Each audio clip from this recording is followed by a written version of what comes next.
bisa.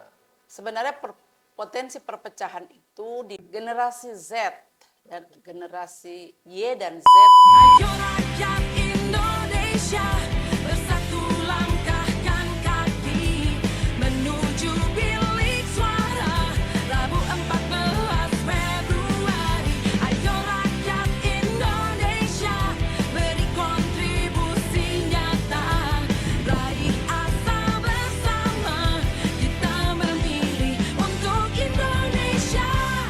Baik, Assalamualaikum teman pemilih dan selamat sore. Di samping saya ada pimpinan KPU Provinsi Sulawesi Tengah Divisi Sosialisasi, Ibu Dr. Nisbah, biasa kami panggil Ibu Nisbah. Selamat dulu Ibu Nisbah atas pencapaian KPU Provinsi Sulawesi Tengah. Terima Penghargaan kasih. dari KPU RI. Bisa disampaikan sedikit bagaimana proses penghargaan itu diterima? Baik, penghargaan itu sebetulnya kerja cepat teman-teman dari kabupaten kota bersama KPU Provinsi. Jadi ini sebetulnya bukan hanya apresiasi yang ada atau untuk teman-teman provinsi, tapi ini merupakan hasil kerja bersama KPU Kabupaten Kota, termasuk diantaranya KPU Kota Palu untuk sebuah upaya kita memberi penguatan informasi kepada publik dengan cara membuat tayangan singkat mengenai video durasi pendek untuk memperkenalkan tentang pemilu dan bagaimana partisipasi pemilu kepada masyarakat. Baik. Selanjutnya, apakah kemudian penghargaan ini ada kriteria sampai kemudian KPU Sulteng sangat diapresiasi? Terima kasih. Untuk itu sebetulnya penilaian pure menjadi domain dari KPU RI.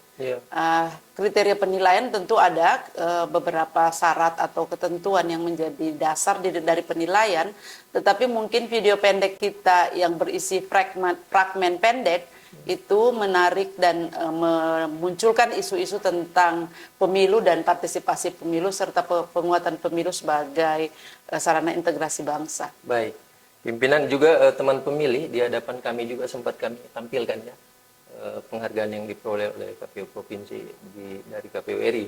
Ada dua penghargaan dan juga dua-duanya yang dibawa oleh KPU Provinsi kami tampilkan. Satu yang di depan dan satu ada di belakang Ibu Nisbah sendiri. Baik, Ibu Nisbah, kita kan sudah sama-sama tahu sekarang hari ini teman-teman KPU Kota Palu melaunching podcast dan sangat berkeinginan kemudian mengundang Ibu Nisbah sendiri sebagai tamu pertama di podcast ini. Nah, yang kemudian menarik di tema yang kami angkat adalah sangat biasa kita mendengar KPU mengangkat tagline pemilu sarana integrasi bangsa. Sebenarnya ini tentang apa, Ibu? Iya, terima kasih. Pertama saya ucapkan selamat kepada KPU Kota Palu atas launching podcastnya. Tentu ini menjadi sarana kita untuk memperkuat isu-isu pemilu ke depan. Dan saya kira KPU Kota Palu menjadi bagian yang tidak terelakkan dari proses transformasi isu pemilu dan penguatan isu-isu pemilu ke depan. Terkait dengan tagline yang digunakan sejauh ini untuk pemilu 2024, pemilu sebagai sarana integrasi bangsa adalah sebuah proses atau upaya menegasikan adanya perbedaan atau mempererat adanya kesamaan, mempererat kesamaan yang muncul dari adanya perbedaan. Kita tahu bahwa masyarakat Indonesia ini adalah masyarakat yang multikultur, ada suku, agama, ras, kemudian etnik yang berbeda-beda. Tentu itu harus diurai, bukan untuk menghilangkan perbedaan, tapi melihat perbedaan itu dalam kesamaan untuk menuju atau lebih memperkuat keeratan kita sebagai bangsa yang multikultur. Jadi kita tahu melalui pemilu perbedaan-perbedaan itu bisa dinegasikan, bisa diurai karena banyak kepentingan-kepentingan di atas kepentingan-kepentingan tadi yang bersifat lokalitas itu harus bisa dielakkan dan kemudian memunculkan kepentingan nasionalisme atau mendudukan kepentingan bangsa yang lebih kuat untuk mencapai kehidupan yang lebih kuat, karena kemajemukan itu sendiri sebetulnya adalah sesuatu yang bernilai dan kemudian itu bisa memperkuat keutuhan kehidupan berbangsa dan negara.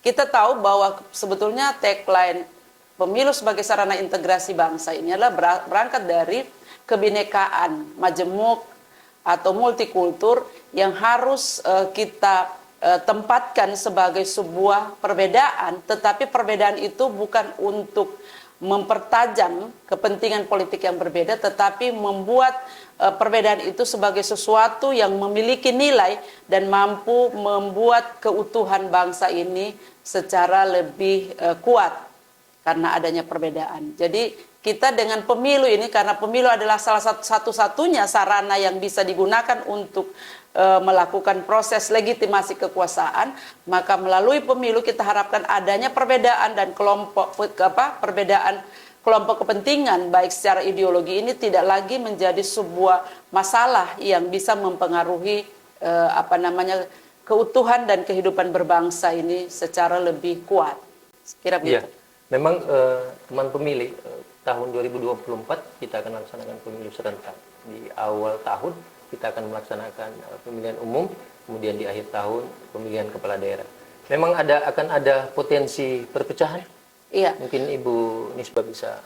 Sebenarnya potensi perpecahan itu dilihat dalam konteks banyaknya perbedaan kita yang dilihat dari suku bangsa yang berbeda-beda, etnik, agama, kemudian rasialitas, itu tentu mempengaruhi perbedaan-perbedaan yang membentuk ideologi kita di dalam berbangsa ini. Warna kulit, kemudian warna etnis, warna agama itu biasanya sering mempengaruhi terhadap cara pandang kita atau pilihan politik kita dalam melakukan proses menentukan pilihan kita. Nah, ini yang menjadi tagline KPU merupakan sebuah konsep yang digagas untuk melerai, mengurai seluruh perbedaan-perbedaan itu agar perbedaan itu tidak dijadikan sebagai potensi perpecahan, tetapi dia lebih diatur, dikelola menjadi sebuah isu yang merekat, mempererat keutuhan bangsa meskipun kita berada dalam perbedaan-perbedaan. Baik, Ibu Nisbah, apakah mungkin memang akan terbangun koalisi untuk Pilpres misalnya? Koalisi yang berbeda secara nasional, tiba-tiba pilkada terurai lagi berbeda lagi ketika pilkada. Dalam konteks itu sebetulnya kita tidak bisa lebih jauh masuk ke dalam karena itu sangat politik itu pragmatis. Kita berbicara sebagai penyelenggara pemilu justru mendudukkan perbedaan itu agar tidak menjadi potensi perpecahan. Dan kemudian kalau koalisi itu sifatnya kan politis. Politik itu dinamis. Karena pragmatismenya dia menjadi dinamis. Jadi perubahan-perubahan politik itu bisa terjadi dalam sepersekian detik. Kita tidak bisa mengatakan bahwa perubahan koalisi itu merupakan sebuah sikap yang menjadi pilihan dan kemudian tidak bisa berubah. Kalau koalisi itu yakin saja tujuan dari partai politik peserta pemilu itu kan mengantar proses ini menuju pemilihan dengan menempatkan peserta-peserta pemilu itu sebagai calon. Calon ini nanti akan menjadi pemimpin yang menjalankan kekuasaan dan sistem pemerintahan. Tentu dalam proses itu kita tidak bisa lepas dari namanya tawar-menawar, bargaining politik untuk mencapai proses koalisi itu sebetulnya hanya sarana saja. Tujuan utamanya bagaimana kepentingan kita membentuk sistem pemerintahan dan kekuasaan lebih baik. Kebetulan juga kan kita punya banyak penyelenggara pimpinan dari tingkat kita sendiri, KPU Kabupaten Kota, kemudian selaku pelaksana teknis biasa, kemudian PPK dan PPS.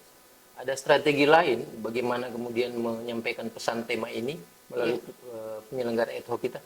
Ya baik, saya kira penyelenggara ad hoc kita itu memiliki mekanisme formal di dalam bekerja sesuai dengan tahapan yang kita laksanakan.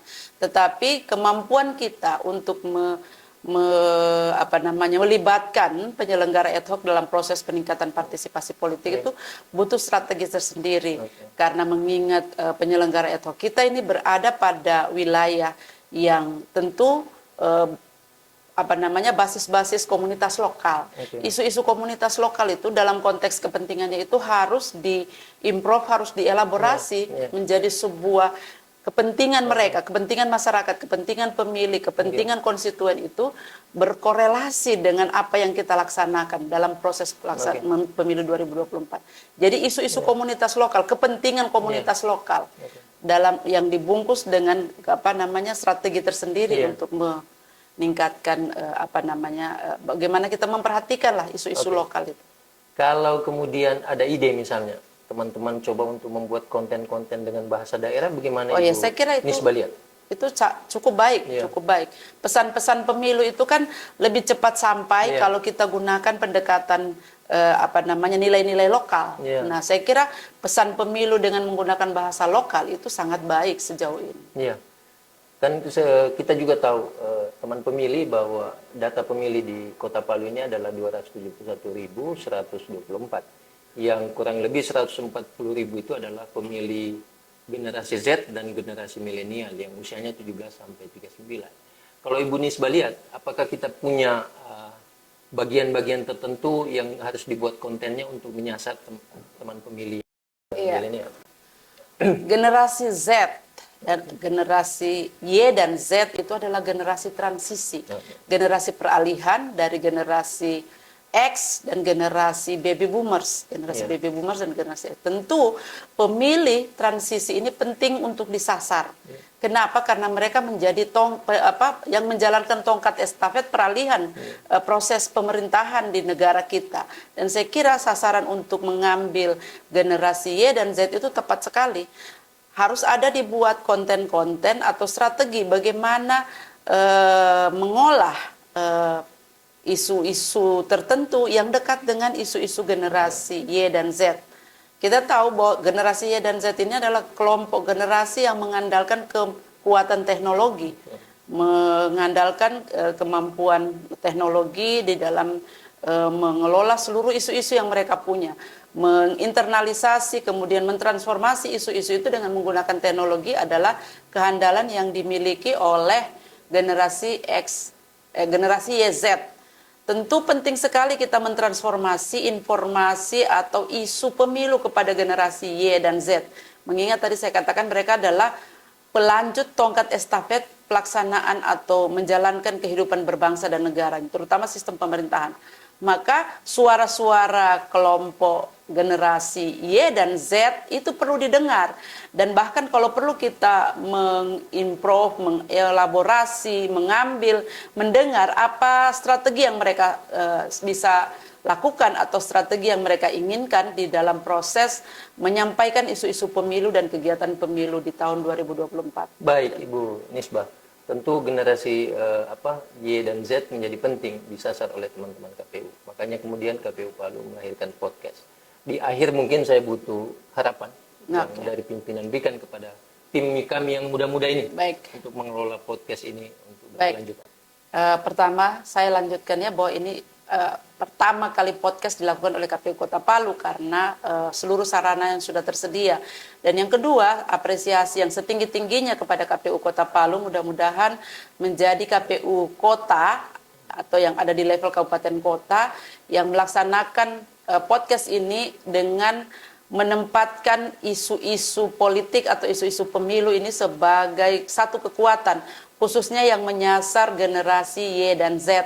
Karena kita tahu dari data yang tersedia 60% adalah pemilih itu berasal dari generasi Y dan Z atau generasi milenial. Nah, kekuatan yang dimiliki oleh generasi Y dan Z ini sebagai kelompok yang mengandalkan kekuatan teknologi itu tentu bisa diandalkan untuk mentransformasi, menyambung informasi kepada halayak dan tentu generasi mereka sendiri atau generasi Y dan Z itu sendiri. Jadi ini penting sekali, kehadiran podcast ini akan bisa digunakan sedemikian rupa untuk menyampaikan informasi pemilu dan memunculkan, meminta input dari generasi Y dan Z agar memberikan saran dan kritik terhadap proses yang kita lakukan sejauh ini di dalam tahapan pemilu, terutama bagaimana memanfaatkan sebesar-besarnya sarana podcast yang ada di Kota Palu. Saya kira demikian. Baik. Terima kasih Bu Nisbah, sekaligus juga terima kasih hadir. Iya, terima kasih sama-sama. Doanya juga sudah meluncing, kemudian hadir perdana untuk di podcast KPU Palu. Baik teman pemilih, hari ini kami sudahi dulu. Tadi kita mengangkat tema tentang pemilu sarana integrasi bangsa. Tentu teman pemilih jangan pernah bosan. Podcast KPU Kota Palu akan hadir dengan tema-tema yang menarik dan akan menyasar kelompok-kelompok milenial. Assalamualaikum warahmatullahi wabarakatuh dan selamat sore. Assalamualaikum warahmatullahi wabarakatuh. Selamat sore.